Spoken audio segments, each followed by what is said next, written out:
Hello friends, मी अमर स्पर्धा मित्र या चॅनलमध्ये आपलं सर्वांचं स्वागत करतो। आजच्या व्हिडिओमध्ये आपण पाहणार आहोत इंग्लिश ग्रामर या घटकावरचा संभाव्य प्रश्नसंच।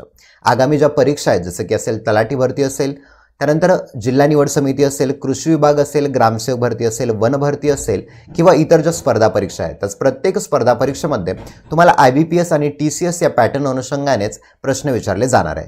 त्याचमुळे हा व्हिडिओ तुमच्यासाठी अत्यंत महत्त्वाचा आहे। चला तर आपल्या व्हिडिओला सुरुवात करूया। क्वेश्चन नंबर 1 पाहूया। इन द फॉलोइंग क्वेश्चन म्हणजे खाली दिलेल्या प्रश्नांमध्ये out of the given 4 alternative, खाली जो प्रश्न दिलाय त्यामध्ये एक 4 अल्टरनेटिव्हचा अर्थ होतो पर्याय। खाली दिलेल्या प्रश्नांमध्ये 4 पर्याय दिलेले आहेत।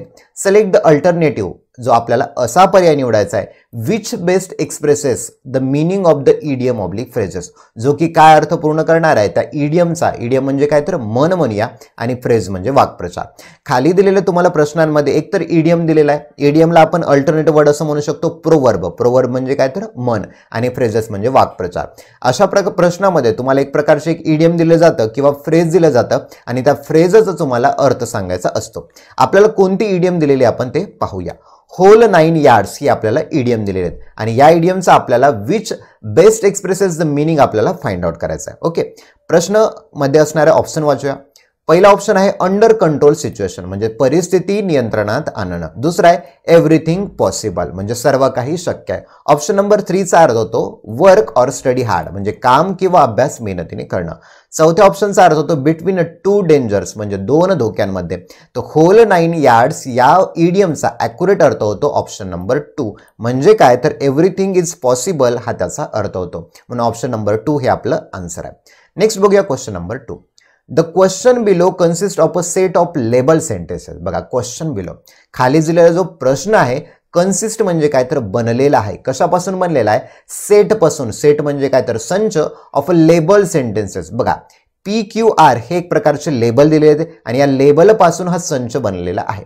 These sentences when properly sequenced from a coherent paragraph। बघा हे जे वाक्य दिलेले आहेत कसे आहेत तर ते properly sequence form a coherent paragraph. Paragraph म्हणजे काय तर उतारा, कोहरंटचा अर्थ होतो संदिग्ध म्हणजे काय तर या जो पॅरेग्राफ आहे तो पॅरेग्राफ मध्ये क्रम त्याचा दिलेला नाही म्हणजे कोणतीही घटना अलटून पलटून झालेला आहे। याच प्रश्नाला पॅराजंबल या नावाने सुद्धा म्हणतात। प्रश्न वाचूया। Select the most logical order of sentences. बघा आपल्याला काय चूज करायचंय लॉजिकल ऑर्डर ऑफ सेंटेन्स, या वाक्यांचा क्रम आपल्याला निवडायचा आहे फ्रॉम अमंग द ऑप्शन खाली दिलेल्या प्रश्नांपैकी। आपण जे ऑप्शन दिलेले आहेत जे लेबल सेंटेन्स आहेत ते सेंटेन्स आपण सर्वप्रथम वाचून घेऊया, त्यानंतर आपल्याला अंदाज येईल की आन्सर काय असू शकेल। बघा पीचं ऑप्शन वाचूया। The boy had a collection of beautiful marbles. आता बघा द बॉय म्हणजे मुलगा म्हणूया, हॅड म्हणजे काय तर होते म्हणूया। Boy had a collection of beautiful marbles. Collection म्हणजे संच किंवा समूह असं म्हणूया। ब्युटिफुल मार्बल्स, मार्बलचा अर्थ होतो गोट्या। जो एक मुलगा होता त्या मुलाकडे काय होतं गोट्यांचा एक समूह होता किंवा त्याच्याकडे साठा होता असं म्हणूया, कलेक्शन होतं। क्यू मध्ये काय दिलंय a boy and a girl, एक मुलगा आणि मुलगी वर प्लेइंग टुगेदर, एक मुलगा आणि मुलगी एकत्र खेळत होते। आरचं बघूया। The boy gave all his marbles to the girl for her candies. बघा जो मुलगा होता त्याने काय केला गिव्ह म्हणजे देणे, गिव्हचं व्हिडिओ होतं गेव, त्या मुलाने काय दिला त्याच्या सर्व ज्या मार्बल्स होत्या त्या मार्बल्स त्या गोट्या कुणाला दिल्या त्या मुलीला दिल्या फॉर हर कॅन्डीज, तिच्या चॉकलेटसाठी। बघा यानुसार तुम्हाला एक अंदाज येतो की एक जी समजा स्टोरी असते, स्टोरीमध्ये काय म्हणतो स्टोरीमध्ये एक सर्वात प्रमुख कॅरेक्टर असतात आणि ते 2 कॅरेक्टर झाले असेल, 2 असतील 3 असतील, त्या कॅरेक्टर नंतर काय होतं त्या स्टोरीची सुरुवात होती त्या कॅरेक्टर पासून, मिडलमध्ये काय होतं एक घटना एक प्रसंग निर्माण होतो, एक अडचण निर्माण होतो आणि शेवटीला त्याचं एक सोल्युशन सुद्धा मिळतं। त्याचप्रमाणे आपल्याला बघायचंय की या जी स्टोरी आहे हा जो पॅरेग्राफ आहे यामध्ये महत्त्वाचे व्यक्ती कोण आहेत, तर ऑप्शन नंबर क्यू हा आपल्याला करेक्ट वाचतो, म्हणजे यानुसार सुरुवात होऊ शकते। बघा a boy and a girl were playing together, एक मुलगा आणि मुलगी एकत्र खेळत होते।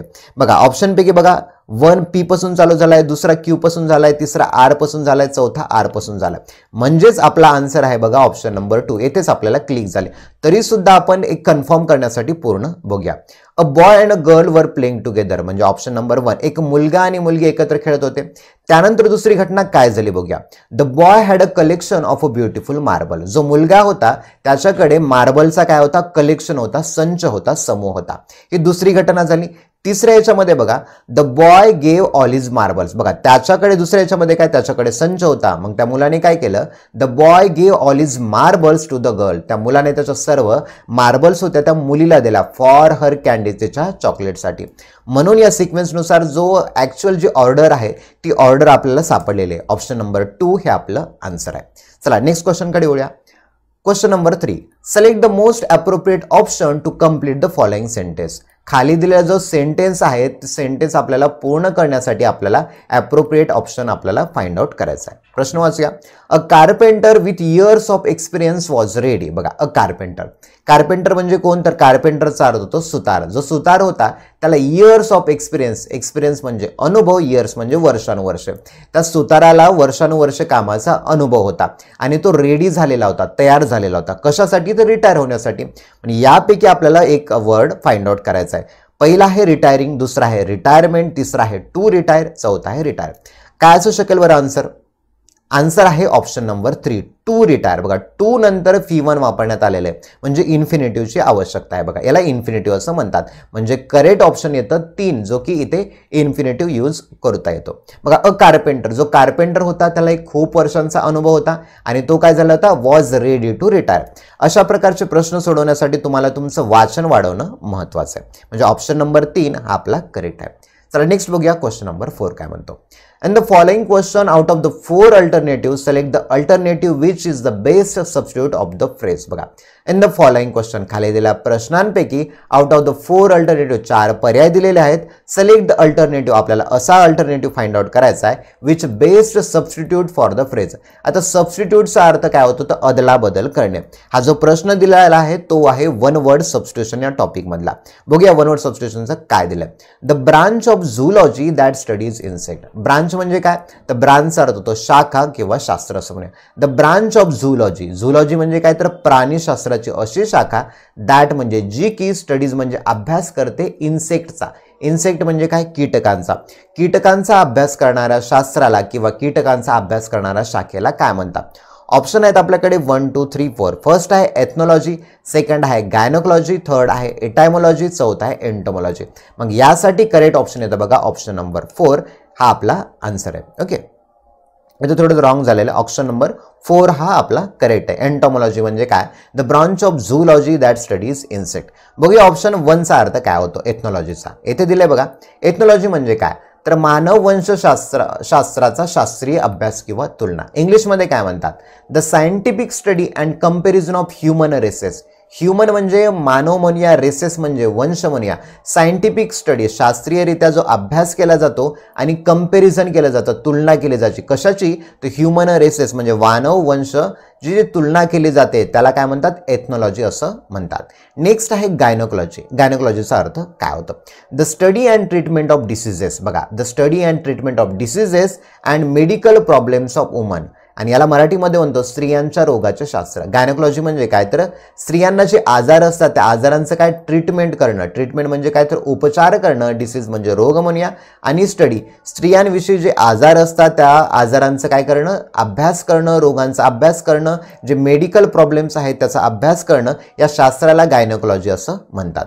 नेक्स्ट आहे थर्ड नंबरचा आपल्याकडे बघा एटायमोलॉजी. एटायमोलॉजीचा अर्थ काय होतं, the history of a word or phrase shown by tracing it's development and relationship. बघा द हिस्ट्री ऑफ वर्ड म्हणजे शब्दांचा अभ्यास म्हणूया किंवा फ्रेज वाक्प्रचारांचा अभ्यास, जो की काय करतो, ट्रेस म्हणजे काय, तर एक पाऊलखुणा शोधतो. डेव्हलपमेंट अँड रिलेशनशिप म्हणजे काय, तर शब्दांची उत्पत्ती कशी झालेली आहे याचा जो अभ्यास केला जातो त्याला एटायमोलॉजी असं म्हणतात. पण आपलं करेक्ट आन्सर येतं बघा branch of zoology that studies insect. यासाठी म्हणतात ऑप्शन नंबर 4 एंटोमोलॉजी. चला नेक्स्ट क्वेश्चन कडे वळूया. Question number 5, select the most appropriate indirect form of the given sentence. बघा इनडायरेक्ट फॉर्म, डायरेक्ट इनडायरेक्ट फॉर्मचा हा प्रश्न आहे. आपल्याला काय करायचं आहे, इनडायरेक्ट फॉर्म याचं करायचं. ओके, आता बघूया. Deepika said to her mother I am going to attend my sociology lecture. बघा Deepika said to her mother, Deepika तिच्या आईला म्हणाली की काय, I am going to attend my sociology lecture, मी माझं सोशलॉजी लेक्चर अटेंड करण्यासाठी जात आहे. बघा डायरेक्टचं वाक्य त्याला आपल्याला काय करायचं आहे, इनडायरेक्ट मध्ये करायचं बघा. आता याच्यामध्ये बघूया सर्वात महत्त्वाचं, ज्या वेळेला ऐकणारा व्यक्ती असतो महत्त्वाचे टिप्स काय आहेत बघा. सेड टू हर मदर म्हणजे दीपिका कुणाला म्हणाली, तिच्या आईला म्हणाली. डायरेक्टचं इनडायरेक्ट करत असताना काय बघूया, ज्या वेळेला कुणीतरी ऐकणारा असतो म्हणजे दीपिका कुणाला ऐकवणार आहे, मदरला ऐकणारा असतो त्यावेळेला काय असतो बघा, सेडचं कन्वर्जन होतं टोल्ड.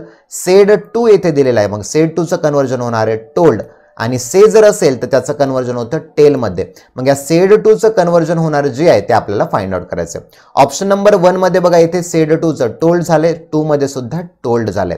ऑप्शन नंबर 3 मध्ये सेड टूच राहिले, ऑप्शन नंबर 4 मध्ये आज झाले. बघा यामध्ये सेड टू रॉंग झाले म्हणजे क्वेश्चन 3 आणि ऑप्शन जो 3 आहे ऑप्शन 4 आहे दोन्ही पण रॉंग झाले. म्हणजे बघा ऐकणारा नसल्यास त्याचं बदल होत नाही. जसं की सेडचं सेड राहतं, सेचं सेज राहतं, सेजचं सेज राहतं. परंतु इथे ऐकणारा आहे, दीपिका कुणाला सांगते तर तिच्या आईला सांगते, त्यामुळे दीपिका सेड टू हर मदरचं काय झालं, टोल्ड झालं. दीपिका टोल्ड हर मदर, हे आपला पहिला क्लिक झाला. त्यानंतर दुसरं महत्त्वाचं काय, ज्यावेळेला हे 2 वाक्य असतात त्यावेळेला कंजक्शन म्हणून दॅटचा वापर केला जातो. 1 मध्ये पण दॅट वापरले, 2 मध्ये पण दॅट वापरले. आणि त्यानंतरचं बघूया ऑप्शन काय, I am going to attend my sociology lecture. आता बघा दीपिका तिच्या आईला म्हणते की ती जो सोशॉलॉजीचं लेक्चर अटेंड करण्यासाठी जात आहे असं म्हणते. परंतु डायरेक्टचं इनडायरेक्ट फॉर्म करत असताना आपल्याला टेन्समध्ये बदल करावा लागतो. जसं की इथे आहे बघा, I am going to attend, येथे आहे प्रेझेंट कंटिन्युअस टेन्स. डायरेक्टचं इनडायरेक्ट करत असताना त्याचा टेन्स बदलतो, म्हणजे प्रेझेंट कंटिन्युअसचा टेन्स होतो पास्ट कंटिन्युअस टेन्स. म्हणून येथे काय येणार आहे, आयच्या ऐवजी शी येणार आहे आणि येथे येणार आहे वॉज, पास्ट कंटिन्युअस टेन्स. म्हणून आपलं ऑप्शन नंबर 1 हे आपलं करेक्ट आहे. बघा Deepika told her mother, Deepika तिच्या आईला म्हणाली, दॅट म्हणजे की she was going to attend her sociology lecture, ती तिचं सोशॉलॉजीचं लेक्चर अटेंड करण्यासाठी जात होती. म्हणून आलं आपलं ऑप्शन नंबर 1 हे आपलं करेक्ट आहे. चला नेक्स्ट क्वेश्चनकडे वळूया. And the following question some part of the sentence may have error. खाली जो प्रश्न दिलाय त्यांच्यामध्ये काय, some part of the sentence, या सेंटेन्सच्या काही भागामध्ये काय एरर दिलेली आहे. Find out which part of the sentence has an error. आपल्याला असा पार्ट फाइंड आउट करायचा की ज्याच्यामध्ये एरर आहे. सिलेक्ट द अप्रोप्रिएट ऑप्शन, आपल्याला योग्य पर्याय निवडायचा आहे. If a sentence is free from error select no error. जर त्या वाक्यामध्ये कोणत्याही प्रकारची एरर नसेल म्हणजे त्रुटी नसेल तर आपल्याला नो एरर या ऑप्शनवरती क्लिक करायचं आहे. प्रश्न वाचूया. If you visit my home again, काय होतो अर्थ, इफ म्हणजे जर, व्हिजिट म्हणजे भेट देणे, होम म्हणजे घर म्हणूया, अगेन म्हणजे परत. जर तू माझ्या घरी परत एकदा भेट दिली तर आय डेफिनेटली हेल्प यू. बघा भविष्याचा प्रश्न आहे, जर तू माझ्या घराला भेट देशील तर मी तुला काहीतरी मदत करेल या उद्देशाने म्हणतो. परंतु येथे पास्ट दिलाय बघा, आय हा सब्जेक्ट आहे, हेल्प हा V2 आहे, म्हणून आपल्याला याच्यामध्ये एरर आहे. बघा डेफिनेटली हेल्प यू येथे रॉंग आहे. आन्सर काय होईल बरं correct, if you visit my home again, जर तू माझ्या घरी परत एकदा व्हिजिट दिली तर definitely I will help you, मी तुझी नक्कीच मदत करेल असं होतं. म्हणून ऑप्शन नंबर 3 मध्ये आपल्याला एरर फाइंड आउट झालेली आहे. चला नेक्स्ट क्वेश्चनकडे वळूया. नेक्स्ट क्वेश्चन आहे बघा, and the following question some part of the sentence may have error. Same प्रकारचा बघूया, याच्यामध्ये एरर आहे, याच्यामध्ये जर एरर नसेल तर नो एरर या ऑप्शनवरती क्लिक करायचं. बघा my father had to burn the midnight oil to support our family. बघा my father had to burn the midnight oil to support our family. Option आहे बघा, support our family. Number 2 my father had to burn.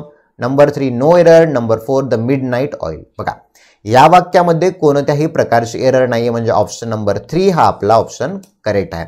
कशी error नाही आपण बघूया. My father had to, had to चा अर्थ काय होतो, भूतकाळामध्ये एखादी गोष्ट करावी लागते यासाठी हॅड टूचा वापर केला जातो. माय फादर हॅड टू म्हणजे माझ्या वडिलांना करावं लागलं burn midnight oil to support our family. Support म्हणजे काय तर पाठिंबा देणे, आवर फॅमिली म्हणजे आमच्या कुटुंबाला. आमच्या कुटुंबाला पाठिंबा देण्यासाठी माझ्या वडिलांना दिवस रात्र मेहनत करावी लागली असा त्याचा अर्थ होतो. म्हणून या वाक्यामध्ये कोणत्याही प्रकारची एरर नाहीये किंवा ग्रॅमॅटिकली कोणत्याही याच्यामध्ये मिस्टेक नाहीये. म्हणून येतं ऑप्शन नंबर 3 हे करेक्ट. चला नेक्स्ट बघूया. In the following question, out of the given 4 alternatives, select the alternative which best expresses the meaning of the idiom oblique phrases. बघा idiom म्हणजे मन, phrases म्हणजे वाक्प्रचारचा प्रश्न आहे. बघा a drop in a bucket हा आपल्याला प्रश्न दिलाय. यासाठी आपल्याला idiomचा अर्थ फाइंड आउट करायचा आहे. ॲज मच ॲज पॉसिबल म्हणजे जेवढं काय ते शक्य आहे. हँडसम अमाऊंट, हँडसम म्हणजे काय तर मोठ्या प्रमाणात रक्कम, म्हणजे मोठी रक्कम म्हणूया. नथिंग ॲट ऑल म्हणजे सर्व काही काहीच नाही असं म्हणूया. A very insignificant amount. Correct. बघा यावरून अर्थ बघा. ड्रॉप म्हणजे काय तर थेंब म्हणूया. बकेट म्हणजे माहिती आहे आपल्याला सर्वांना, बकेटमध्ये फक्त एकच थेंब म्हणजेच काय, त्या बकेटची क्षमता असते की साधारण त्या बकेटमध्ये 15 लिटर 20 लिटर पाणी बसू शकेल, परंतु त्यामध्ये फक्त एक थेंब ऍड झालेला आहे. मग यासाठी अर्थ काय होतं की अ व्हेरी इनसिग्निफिकंट अमाऊंट. सिग्निफिकंट म्हणजे काय तर महत्वाचे, इनसिग्निफिकंट म्हणजे कमी महत्वाचं, म्हणजे एकदम अत्यंत क्षुल्लक अशी रक्कम. या उद्देशाने या अ ड्रॉप इन अ बकेटचा अर्थ होतो. म्हणून ऑप्शन नंबर 4 हे आपलं आन्सर आहे. चला नेक्स्ट क्वेश्चन कडे वळूया. Select the most appropriate indirect form of the given sentence. Natasha said to Clint. Okay. आता बघा, select the most appropriate indirect form of the given sentence. बघा indirect form आपल्याला करायचं बघा. आता Natasha said to Clint Barton. Natasha कुणाला म्हणाली? Clint बार्टनला. Where have you been last night? की लास्ट नाईट तू कोठे गेलेला होता, असा प्रश्न विचारला. बघा यावेळेला बघा नताशा सेड टू क्लिंटन. अगोदरच्या वाक्यामध्ये सांगितलं होतं मी, ज्या वेळेला ऐकणारा असेल त्यावेळेला सेड टूचं टोल्ड मध्ये कन्वर्जन होतं, परंतु या वाक्यामध्ये फेअर वापरण्यात आलेला आहे. फेअर म्हणजे काय तर WH टाईपचं क्वेश्चन आहे, त्यामुळे या वाक्यामध्ये कसं होईल बघा. या वाक्यामध्ये काय होणार आहे, या नताशा सेड टूच्या ऐवजी आजचा वापर करण्यात आला. आता यावरून वेगळ्या वाक्यामध्ये WH टाईपच्या क्वेश्चनमध्ये बदल होतात. आज होतं, इन्क्वायर्ड होतं, वेगळं आणखी बदल सुद्धा होता त्याच्यामध्ये. मग याचं काय येणार बघा, नताशा आस्क्ड बिल क्लिंटन. चारीमध्ये एकच आहे, आस्क आस्क आस्क, म्हणजे चारी ऑप्शन मधला पहिला तर पॅटर्न सेम आहे.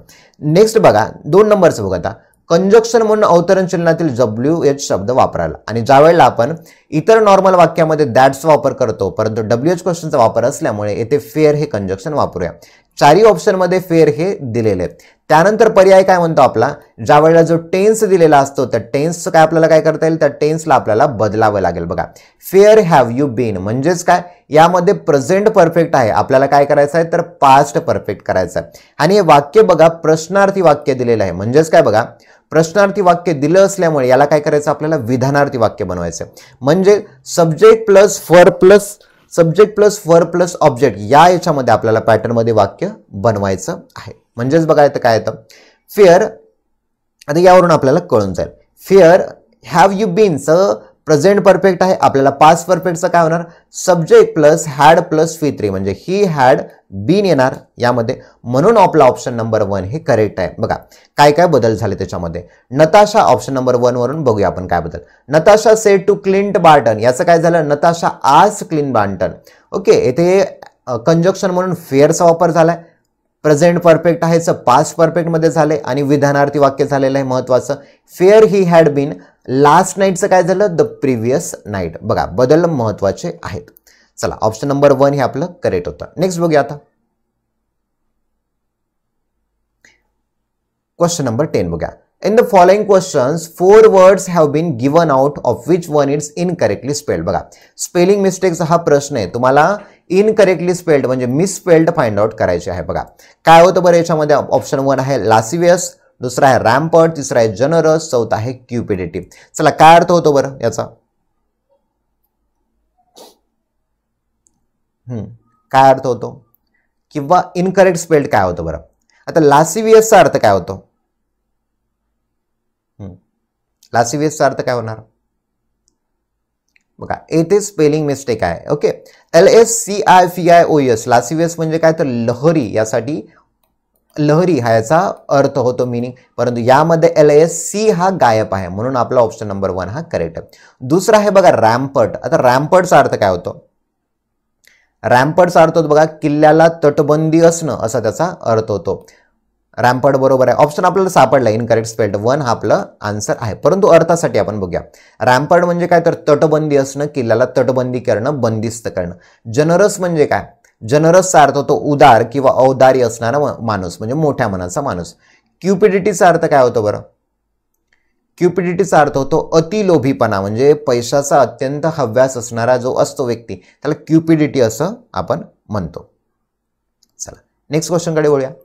In the following question, out of the given 4 alternatives, select the one which is similar in meaning to the given underlined word. बघा similar in meaning आपल्याला काय find out करायचं तर सिमिलर मिनिंग म्हणजे काय तर एक समानार्थी शब्द आपल्याला फाइंड आउट करायचा आहे. बघा प्रश्न आहे आपल्याकडे बघा, an attempt is being made to entice otters back to the river. बघा attempt म्हणजे काय तर प्रयत्न म्हणूया.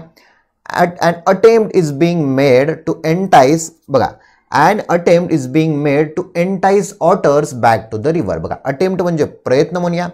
खूप सारे प्रयत्न करण्यात आले कशासाठी तर ऑटर्स हा जो प्राणी असतो म्हणजे जो पाण्यामध्ये राहतो म्हणूया सस्तन प्राणी, एंटाईस त्याला बॅक आणण्यासाठी बघा टू द रिव्हर नदीमध्ये परत आणण्यासाठी एंटाईस. मग एंटाईसचा अर्थ काय मोहून टाकणे किंवा भुरळ घालणे असा त्याचा अर्थ होतो. म्हणजे तिला ओटर्स या प्राण्याला सर्व प्रकारचे भुरळ घालण्याचे प्रयत्न करून बसले होते. कुठे आणण्यासाठी तर नदीमध्ये आणण्यासाठी. मग एंटाईस भुरळ घालणे या शब्दासाठी असणारा सिमिलर वर्ड काय होतो बरं? भुरळ घालणे, कचाट्यात एखाद्याला आणण्यासाठी प्रयत्न करणे, काय होतं बरं अर्थ? मग यासाठी बघा आपल्याकडे ऑप्शन आहे 1 एनट्रॅप, दुसरा आहे एनटेल, थर्ड आहे इन्स्यू, चौथा आहे इनरेज. मग यानुसार आपला करेक्ट ऑप्शन काय होतं बघा. येथेच आपल्याला क्लिक झालेलं आहे. ट्रॅप म्हणजे काय तर कचाट्यात सापडणे, म्हणून एनट्रॅप हा आपलं आन्सर येतं, म्हणून ऑप्शन नंबर 1 हे करेक्ट आहे. 2 नंबर इंटेल जो आहे त्याचा अर्थ काय होतो आपण बघूया. इंटेलचा अर्थ काय होतो? एखादी गोष्ट लादणे किंवा एखादी गोष्ट करायला भाग पाडणे यासाठी इंटेलचा अर्थ होतो. इन्स्यूचा अर्थ काय होतो बरं? इन्स्यू म्हणजे काय? म्हणजे एखाद्या गोष्टीचा परिणाम म्हणून एखादी गोष्ट घडते ना त्याला इन्स्यू असं म्हणतात. एनरेजचा अर्थ काय होतो? एनरेज म्हणजे संतप्त असं म्हणतो. एनरेजचा अर्थ होतो संतप्त. चला नेक्स्ट क्वेश्चन कडे वळूया. The question below consist of a set of label sentence. परत हा प्रश्न बघा पॅराजंबलचा सेंटेन्स दिलेला आहे. म्हणजे आपल्याला सेंटेन्स मध्ये काही क्रम दिलेले आहेत, त्या क्रमाला आपल्याला काय करायचं सिक्वेन्सने लावायचं. परत एकदा सांगतो, एक स्टोरी असते, स्टोरीमध्ये काहीतरी एक कॅरेक्टर असतो, 2 नंबरला नंतर काय अडचण निर्माण होते आणि शेवटीला काय त्याचं सोल्युशन सुद्धा मिळतं. यामुळे या स्टोरीमध्ये कोण कॅरेक्टर आपण बघूया. पहिल्यांदा तिन्ही प्रश्न वाचून घ्या. द डॉग वुड रन, कुत्रा, वुड म्हणजे काय भूतकाळातली सवय सांगण्यासाठी. द डॉग वुड रन, कुत्रा पळायचा, बार्किंग म्हणजे काय तर भुंकायचा, and trying to overtake cars. बघा कुत्रा पळायचा, भुंकायचा आणि ज्या कार्स आहेत ज्या कारला काय करायचा ओव्हरटेक करण्याचा प्रयत्न करायचा.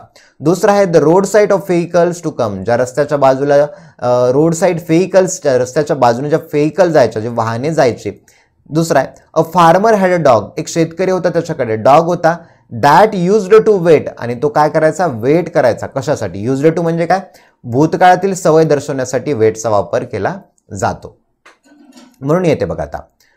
आता पहिल्यांदा आपल्याला कळालं की स्टोरीमध्ये कॅरेक्टर आहे कॅरेक्टर फार्मर. ऑप्शनचा आपल्याला आर सापडलेलं आहे. म्हणजे बघा पहिले येथे क्यू पासून स्टार्ट होते, दुसरं क्यू पासून आहे, तिसरं पी आहे, चौथं आर आहे. म्हणजे येथेच आपल्याला आन्सर सापडलेला आहे. आर हा आपला पहिला आन्सर येतो. परंतु आपण बघूया कन्फर्मसाठी तिन्हीचा अर्थ काय होता. The farmer had a dog, जो शेतकरी होता त्याच्याकडे एक डॉग होता. दॅट म्हणजे जे की दॅट युज्ड टू वेट, जो की काय होता फार्मरकडे डॉग होता जो की काय त्याला सवय होती wait by the road side for vehicles to come. कुठे बसायचा का वेट वाट पाहायचा कशासाठी बाय द रोड साईड रस्त्याच्या बाजूला फॉर व्हेकल्स टू कम, ज्या रस्त्याच्या बाजूला जे व्हेकल यायच्या त्यासाठी तो वाट बघत त्यासाठी बघायचा. बघा नेक्स्ट नंतर काय आलं म्हणजे आपल्याला पहिलं ऑप्शन आर सापडलं, दुसरं आहे क्यू, तिसरं पी कसं बघा. द डॉग वुड रन म्हणजे काय त्या कुत्र्याला काय सवय होती भुंकायची, बार्किंग म्हणजे काय तर भुंकायची, रन म्हणजे धावायची, आणि ज्या कार्स आहेत त्यांना ओव्हरटेक करायचे. याचमुळे आपल्याला आपलं आन्सर सापडलेलं ऑप्शन नंबर 4 हे आपलं करेक्ट आन्सर आहे. नेक्स्ट क्वेश्चन कडे वळूया. Select the correct active form of the given sentence. बघा ऍक्टिव्ह फॉर्म आपल्याला बनवायचा. बघा many types of beautiful toys were being sold by them at the market. बघा ऍक्टिव्ह व्हॉइसचं पॅसिव्ह व्हॉइस करत असताना सर्वात महत्त्वाचे घटक कोणते त्याच्यामध्ये बघूया. Many types of beautiful types, वेगवेगळ्या प्रकारच्या ज्या सुंदर अशा टॉईज होत्या वर बिंग सोल्ड. बघा आपल्याला सापडली ट्रिक सापडली. आता हे वाक्य आहे पॅसिव्ह व्हॉइसचं. या पॅसिव्ह व्हॉइसच्या आपल्याला करायचं आहे ऍक्टिव्ह व्हॉइस. कसं काय आपण ओळखलंय पॅसिव्ह व्हॉइस मध्ये, कारण येथे सोल्ड देण्यात आलेला आहे आणि वर आहे. वर नंतर सोल्ड केव्हा येतो ज्या वेळेला ते पॅसिव्ह वाक्य असतं. म्हणून वर नंतर बिंग आलाय आणि सोल्ड आलाय म्हणजे अर्थातच वाक्य आहे पास्ट कंटिन्युअस टेन्सचं. मग आपल्याला असं ऑप्शन सापडायचे ज्यामध्ये पास्ट कंटिन्युअसचा फॉर्म्युला वापरला असेल. बघा दे हॅड सोल्ड, याच्यात आहे पास्ट परफेक्ट म्हणून आपलं ऑप्शन 1 रॉंग झालं. दुसरा आहे they were selling, subject plus was were plus were plus ING. हा ऑप्शन आपल्याला सापडलेला आहे म्हणजे हा आन्सर आपला करेक्ट आहे. तिसऱ्यामध्ये बघा प्रेझेंट परफेक्ट दिलाय, subject plus haves plus V3 they have sold. दुसऱ्या याच्यामध्ये प्रेझेंट कंटिन्युअस दिलाय, subject plus am is are plus were plus I N G. आपल्याला 5 कंटिन्युअस फाइंड आउट करायचा म्हणून आपल्याला ऑप्शन नंबर सेकंड सापडलेला. बघा, many types of beautiful toys were being sold by them at the market. बघा, देमचं कन्व्हर्जन बघा, याच्यामध्ये ऍक्टिव्हचं पॅसिवाइज करत असताना आपल्याकडे जे प्रोनाउन आहेत त्यांचं कन्व्हर्जन होतं. बघा, आयचं कन्व्हर्जन होतं मी मध्ये, हीचं कन्व्हर्जन होतं हिम मध्ये, शीचं कन्व्हर्जन होतं हर मध्ये, वीचं कन्व्हर्जन होतं अस मध्ये, तसेच देचं कन्व्हर्जन होतं देम मध्ये. म्हणून येथे देमच्या ऐवजी दे आलेलं आहे आणि बाकी इतर बदल आपल्याला नियमाप्रमाणे तुम्हाला मी सांगितलेले आहेत. चला, ऑप्शन नंबर 2 हे आपलं करेक्ट आन्सर आहे. नेक्स्ट क्वेश्चन कडे बघूया. In the following question 4 words have been given out of which one is correctly. बघा, incorrectly spelled. Select the incorrectly spelled, चुकीची स्पेलिंग असणारा वर्ड आपल्याला फाइंड आउट करायचा. ऑप्शन 1 आहे अपलॉड, ऑप्शन 2 आहे अलिव्हिएट, ऑप्शन 3 आहे अडॅप्टेशन, ऑप्शन 4 आहे ॲड्युलेशन. चला, काय आहे बरं आन्सर, काय सांगू शकाल? विचार करा काय असू शकेल. ऑप्शन नंबर 4 हे आपलं इनकरेक्टली स्पेल्ड आहे. बघा, आता बघूया तरी आपण सर्वांचा अर्थ बघूया. अपलॉड म्हणजे काय? अपलॉड म्हणजे काय तर टाळ्या वाजवणे म्हणतो. एखाद्याची प्रशंसा करणं, स्तुती करणं, त्यासाठी अपलॉड हा वर्ड वापरण्यात येतो. दुसरा आहे अलिव्हेट. अलिव्हेट म्हणजे काय तर एखाद्या गोष्टीची तीव्रता कमी करणं असं. अलिव्हेट द पेन म्हणजे काय तर त्याच्या वेदना आहेत त्या वेदनांची तीव्रता कमी करणे. ॲडॅप्टेशन म्हणजे काय? ॲडॅप्ट हा मूळ वर्ड आहे, म्हणजे भिन्न परिस्थितीशी अनुकूल होणे असा त्याचा अर्थ होतो ॲडॅप्टचा. आणि शेवटचा आहे ॲड्युलेशन. तर ॲड्युलेशनचा अर्थ काय होतो बरं? काय होतं ॲड्युलेशनचा? याच्यामध्ये आपली स्पेलिंग सुद्धा आहे. ADULATION होतं ॲड्युलेशन. ADU च्या जागी काय येणार? ए येणार. मग ॲड्युलेशनचा अर्थ काय होतो की एखाद्याची खुशामत करणे, एखाद्याची खोटी खोटी स्तुती करणं, बढाया मारण्यासाठी त्याची प्रशंसा करणं असा त्याचा अर्थ होतो. म्हणून येथे ऑप्शन 4 हे आपल्याला करेक्ट ऑप्शन सापडलेला आहे. नेक्स्ट क्वेश्चनकडे वळूया. बघा, in the following question 4 words have been given out of which one word is incorrectly spelled. Select the incorrectly spelled word. बघा, स्पेलिंग मिस्टेकचा प्रश्न आहे. पहिला आहे आपल्याकडे इरिलेव्हंट, दुसरा आहे इन्सर्शन, तिसरा आहे इनविन्सिबल, चौथा आहे इंडिबल. चला, आपल्याला इथे सापडलं बघा इरिलेव्हंट. बघा, IRRELEVENT. इरिलेव्हंटचा अर्थ काय होतो? एक रिलेव्हंट म्हणजे संबंधित, इरिलेव्हंट म्हणजे असंबंधित, म्हणजे त्याचा कुठल्याही घटनेशी संबंध नसणे असा त्याचा अर्थ होतो. IRRELEVENT असा त्याचा अर्थ होतो. म्हणून येथे आपल्याला एरर सापडलेली आहे. ऑप्शन नंबर 1 हा करेक्ट आहे. जे 2, 3, 4 ऑप्शन आहेत आपल्याकडे त्याचा अर्थ बघूया. इन्सर्शन. इन्सर्ट हा पण तुम्ही वर्ड ऐकला होता. Insert the drive, insert the disk into the drive, म्हणजे जे कम्प्युटरचा असतो किंवा लॅपटॉप असेल आपल्याला, त्यामध्ये जी ड्राईव्ह आपण त्यामध्ये इन्सर्ट करतो, म्हणजे काय त्यामध्ये आपण आतमध्ये टाकतो, तर त्यासाठी इन्सर्ट हा शब्द वापरतात. इनविन्सिबल म्हणजे काय तर अजिंक्य, ज्याला की जिंकता येणं अवघड आहे त्याला इनविन्सिबल असं म्हणतात. ऑप्शन 4 आहे इंडिलिबल. इंडिलिबलचा अर्थ काय म्हणतो? वज्रलेप, म्हणजे कोरलेले जे लेख असतात ते कधीही न मोडणारे किंवा न मोडणारी घटना असते त्याला इंडिलिबल असं म्हणतात. चला, नेक्स्ट क्वेश्चनकडे वळूया. In the following question the sentence given with a blank is to be filled with an appropriate preposition. बघा, प्रिपोजिशन आपल्याला ऍड करायचं आहे. प्रिपोजिशन खूप सारे असतात. कोणकोणते असतील? टू असेल, अबो असेल, अपॉन असेल, बिलो असेल, इन असेल, इन टू असेल, एटसेट्रा. तर येथे कोणता आपल्याला प्रिपोजिशन या 4 ऑप्शनपैकी यूज करायचा तो आपण बघूया. I wouldn't have expected. बघा, वुड म्हणजे काय तर शकलो असं म्हणूया. आय वुडंट हॅव एक्सेप्टेड म्हणजे मी स्वीकारू शकलो नसतो. एनिथिंग म्हणजे सर्व काही. Dash dash a job in Canada. बघा, ऑप्शन बघूया. बी साइड पुट होते का? बी साइडचा अर्थ होते च्या बाजूला. Beside a job in Canada. Wrong झालं. फॉर्म म्हणजे काय? पासून. 3 आहे accept. Yes, option number 3 accept हा आपला करेक्ट आन्सर आहे. बघा, आय वुडंट हॅव एक्सेप्टेड, मी काही एक्सेप्ट करू शकलो नाही. एनिथिंग म्हणजे सर्व काही असं म्हणूया. Accept a job in Canada म्हणजे कॅनडामध्ये जॉब जो मिळत होता त्याला वगळून मी काही एक्सेप्ट करू शकलो नाही असं त्याचा अर्थ होतो. आणि बिटवीनचा अर्थ केव्हा वापरतात? ज्या वेळेला 2 व्यक्ती किंवा वस्तूमध्ये तुलना करायची असेल त्यावेळेला बिटवीनचा वापर केला जातो. आणि 2 पेक्षा अधिक घटक असतील तर अमंगचा वापर केला जातो. बघा, एक्झाम्पल बघा बिटवीनचं. Distribute these chocolate between Ram and Shyam. Ram आणि श्याममध्ये हे 2 चॉकलेट डिस्ट्रीब्यूट करा असं त्याचा अर्थ होतं. Distribute these chocolate among all student. सर्व मुलांमध्ये हे चॉकलेट डिस्ट्रीब्यूट करा. मग अमंग काय? ज्यावेळेला अनेक घटक असतील त्यावेळेला अमंगचा वापर करायचा. ज्यावेळेला 1-2 घटक असतील त्यावेळेला बिटवीनचा वापर करायचा. नेक्स्ट क्वेश्चन बघूया आता. Select the most appropriate direct form of the given sentence. बघा, आपल्याला काय करायचंय? Direct appropriate direct form of the given sentence. बघा इनडायरेक्टचं वाक्य आपल्याला बनवायचं आहे. ओके, म्हणजे आपल्याला डायरेक्टचं वाक्य दिलेलं आहे, आपल्याला इनडायरेक्ट वाक्य फाइंड आउट करायचं आहे. प्रश्न वाचूया. The little dog wondered where the fierce dragon had gone. बघा याच्यामध्ये आपल्याला ट्रिक काय महत्वाचं असं बघूया. आता फेअरचं दिलंय. फेअर म्हणजे काय तर WH टाईपचं क्वेश्चनचं वाक्य. आता WH टाईपचं क्वेश्चनचं वाक्य असताना त्यामध्ये काय असतं, जो फॉर्म्युला असतो तर WH word plus helping verb plus subject plus verb plus object. म्हणजे WH वर्ड नंतर काय येतं, हेल्पिंग वर्ब येतं. म्हणजेच आपल्याला बघूया वाक्य दिलेलं आहे हॅड गॉन म्हणजे पास्ट परफेक्ट मधलं वाक्य दिलेलं आहे. आपल्याला प्रेझेंट परफेक्टचं वाक्य फाइंड आउट करायचं आहे. म्हणजे असा प्रश्न बघायचा आपल्याला, ऑप्शन बघायचा की ज्यामध्ये प्रेझेंट परफेक्ट असणार आहे. पहिल्या याच्यामध्ये हॅज दिले आणि गॉन दिले म्हणजे हा ऑप्शन आपला येऊ शकतो. दुसऱ्यामध्ये बघूया हॅड बीन दिलाय, हा कॅन्सल झाला. फेअर इज द, हा सुद्धा कॅन्सल झालाय. The fierce dragon has gone present perfect दिलेला आहे बघा याच्यामध्ये. परंतु या 4 मध्ये आणि 1 मध्ये फरक काय बघा. आता प्रश्न वाचूया. The little dwarf wondered where the fierce dragon had gone. बघा याच्यामध्ये आपल्याला काय दिलेलं आहे, जो आपल्याला डायरेक्ट दिलेलं आहे इनडायरेक्ट करायचं. तर या अनुषंगाने बघा हे वाक्यामध्ये आपल्याला सरळ सरळ काय दिलेलं आहे, एक स्टेटमेंट दिलेलं आहे, विधान दिलेलं आहे. आपल्याला असं फाइंड आउट करायचं आहे ज्यामध्ये प्रश्न विचारलेला असणार आहे. आणि WHचा फॉर्म्युला काय, WH word plus helping verb plus subject plus object. WH word आहे, हेल्पिंग वर्ब आहे, फियर्स ड्रॅगन हा सब्जेक्ट आहे. आणि या याच्यामध्ये बघा WH वर्ड आहे, डायरेक्टच सब्जेक्ट दिलाय म्हणजे ऑप्शन 4 हा रॉंग झालेला आपला आणि आन्सर आहे ऑप्शन नंबर 1 हे करेक्ट आहे. बघा WH टाईप क्वेश्चनचे नियम काय आहेत ते मी दिलेत. बघा WH टाईप क्वेश्चनचे डायरेक्ट स्पीचचे इनडायरेक्ट स्पीच करताना सेड किंवा सेड टू ऐवजी रिपोर्टिंग वर्ब वाक्याच्या अर्थानुसार ask, inquire, demanded, wanted to know किंवा येथे जो वंडर्ड आलेला आहे तो सुद्धा वापरू शकता. कंजक्शन म्हणून अवतरण चिन्हातील WH शब्द वापरावा. इतर वाक्यामध्ये आपण कंजक्शन म्हणून दॅटचा वापर करतो, परंतु अशा वाक्यात फक्त जो दिलेला आहे WH वर्ड तोच आपल्याला घ्यायचा आहे म्हणून येथे फेअर आलेला आहे. स्वल्पविराम, अवतरण चिन्ह व प्रश्नचिन्ह काढून टाकून प्रश्नार्थ वाक्याचे विधानार्थी वाक्यात रूपांतर करावे. बाकीचे सर्व बदल विधानार्थी वाक्याप्रमाणे करायचं. बघा आता या वाक्यामध्ये आपण काय केलेलं आहे, जो कॉमा होता, कॉमा जो आपण काढून टाकलेला आहे, डबल इन्व्हर्टेड कॉमा होता तो सुद्धा काढून टाकलेला आणि क्वेश्चन मार्क सुद्धा काढलेला आहे. आणि वाक्याला काय विधानार्थी वाक्यामध्ये याचं आलेलं होतं म्हणून आपला आन्सर ऑप्शन नंबर 1 हे होतं.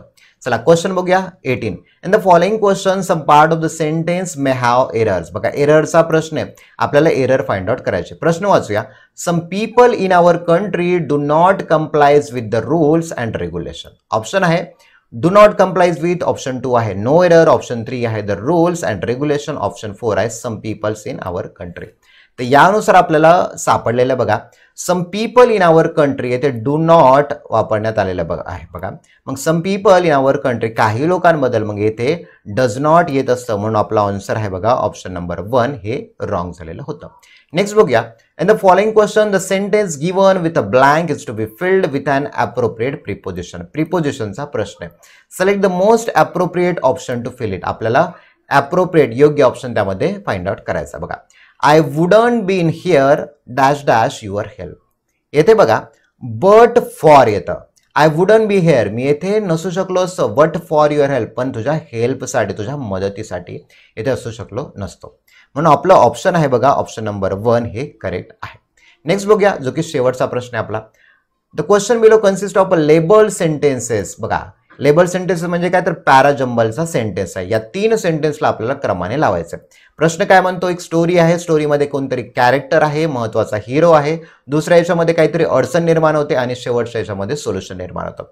या तिन्ही वाक्यामध्ये आपण बघूया काय कोणता हिरो आहे. बघा पाहताक्षणी आपल्याला कळतं की पहिलं आर हा आपला आन्सर असणार आहे. बघूया मग आर पासून ऑप्शन असणार किती आहे, एकच आहे आन्सर म्हणजे ऑप्शन 1 हा करेक्ट आहे.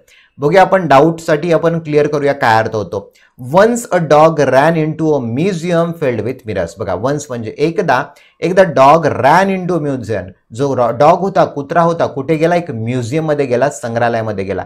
जो कशाने भरलेला होता, मिरर्सनी, आरशाने भरलेला होता.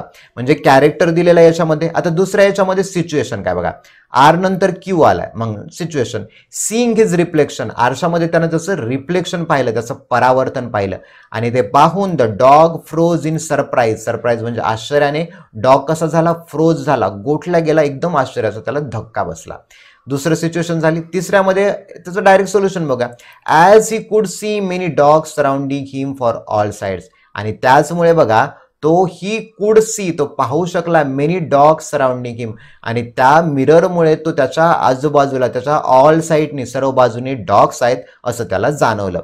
म्हणून हा सिच्युएशननुसार आपला करेक्ट येतो बघा RQP हा ऑप्शन येतो. म्हणजेच आपला करेक्ट आन्सर आहे ऑप्शन नंबर 1. चला तर मित्रांनो, ही होती महत्त्वाचा असा आपला इंग्लिश ग्रामर या घटकावरचा संभाव्य पेपर. व्हिडिओ जर तुम्हाला आवडला असेल तर व्हिडिओला लाईक करा, शेअर करा आणि सबस्क्राईब करा. येथे माझा व्हॉट्सअप नंबर सुद्धा आहे आणि टेलिग्राम काय अडचण असेल तर तुम्ही मला या मेसेजवरती, या नंबरवरती मेसेज करू शकता. आणि टेलिग्रामच्या चॅनलला सुद्धा तुम्हाला अधिक माहिती हवी असेल किंवा नवीन व्हिडिओज माहिती हवी असेल तर त्याबद्दल तुम्ही त्या टेलिग्राम चॅनलला लिंक सुद्धा होऊन जा.